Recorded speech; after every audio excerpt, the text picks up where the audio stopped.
A vida do Buda Siddhartha Gautama. Siddhartha Gautama nasceu no 5º ou 6º século a.C., em Lumbini, no atual Nepal. Siddhartha é um nome sânscrito que significa aquele que atingiu um objetivo ou o iluminado, e Gautama é um nome de família. Seu pai, o rei Suddhodana, era o líder de um grande clã chamado Sakya ou Sakya. Segundo todos os relatos, o príncipe Siddhartha e sua família eram da casta Kshatriya, de guerreiros e nobres. Entre os parentes mais conhecidos de Siddhartha estava seu primo Ananda, filho do irmão de seu pai. Ananda mais tarde se tornaria discípulo do Buda e assistente pessoal. Ele teria sido mais jovem do que Siddhartha. No entanto, eles não se conheciam quando eram crianças. Quando o príncipe Siddhartha tinha alguns dias de vida, é dito que um homem santo profetizou sobre o príncipe. Por alguns relatos, 9 homens santos de Brahma fizeram a profecia. Foi predito que o menino seria um grande governante ou um grande mestre espiritual. O rei Suddhodana preferiu o primeiro resultado e preparou seu filho para ser um grande rei. Ele criou o menino em grande luxo e protegeu-o do conhecimento da religião e do sofrimento humano. Na idade de 16 anos, ele se casou com sua prima, Yasodhara, que também tinha 16 anos. Este foi um casamento arranjado pelas famílias, como era de costume na época. O príncipe atingiu a idade de 29 anos, com pouca experiência do mundo fora dos muros dos seus palácios. Ele estava alheio às realidades da doença, velhice e morte. Um dia, dominado pela curiosidade, o príncipe Siddhartha pediu a um cocheiro que o levasse a uma série de passeios pelo campo.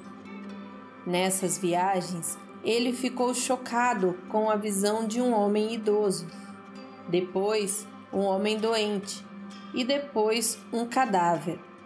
As duras realidades da velhice, doença e morte tomaram e adoeceram o príncipe. Finalmente, ele viu um asceta errante.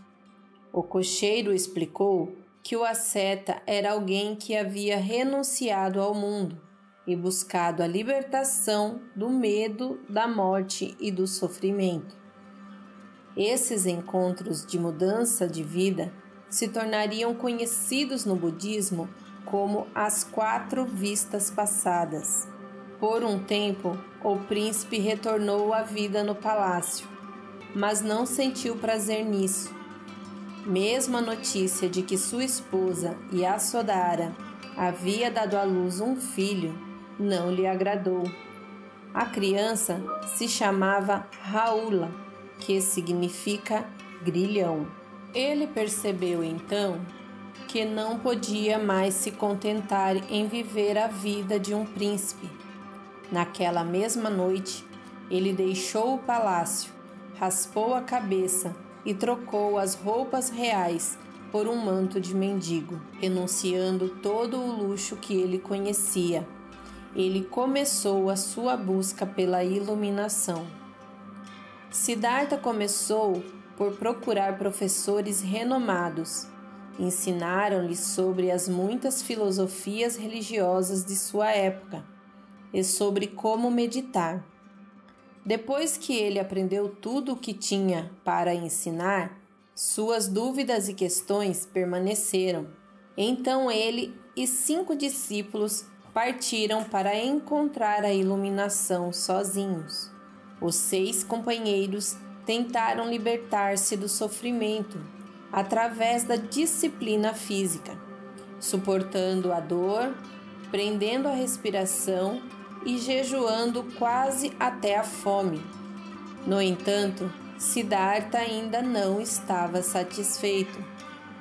Ocorreu-lhe que, ao renunciar ao prazer, ele havia compreendido o oposto do prazer, que era a dor e a mortificação. Agora, Siddhartha considerava o caminho do meio entre esses dois extremos. Ele viu que o caminho da libertação era através da disciplina da mente, e ele percebeu que, em vez de fome, ele precisava de alimento para aumentar a sua força para o esforço. Quando ele aceitou uma tigela de leite de arroz de uma menina, seus companheiros acreditaram que ele havia desistido da busca e o abandonaram. Siddhartha sentou-se debaixo de uma figueira sagrada. Foi lá que ele ficou em meditação. A luta dentro da mente de Siddhartha passou a ser mitificada como uma grande batalha com Mara, o demônio da destruição, que representa as paixões que nos enganam e iludem. Mara trouxe vastos exércitos de monstros para atacar Siddhartha, que permaneceu imóvel e intocado. Até a filha mais linda de Mara tentou seduzir Siddhartha, mas esse esforço também falhou.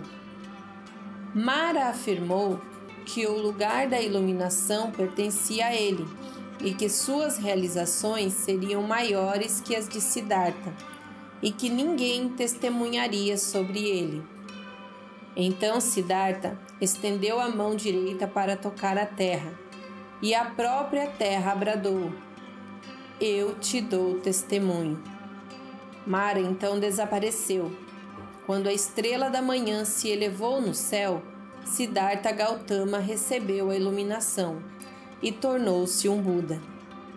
Depois de sua iluminação, ele foi ao Parque dos Servos, em Isipatana, localizado na atual província de Uttar Pradesh, na Índia. Lá ele encontrou os 5 companheiros que o haviam abandonado e pregou seu primeiro sermão para eles. Este sermão foi preservado como Dhammacakkappavattana Sutta e centra-se nas 4 nobres verdades. Em vez de ensinar doutrinas sobre a iluminação, o Buda escolheu escrever um caminho de prática através do qual as pessoas possam realizar a iluminação para si mesmas.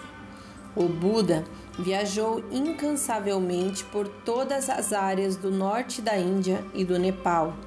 Ele ensinou um grupo diversificado de seguidores, os quais buscavam a verdade que ele tinha para oferecer.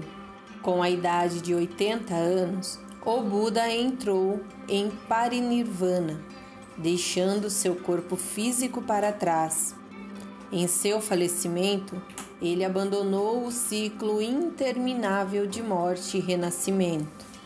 Antes de seu último suspiro, ele falou as palavras finais para seus seguidores: "Veja, ó monges, este é meu último conselho para vocês.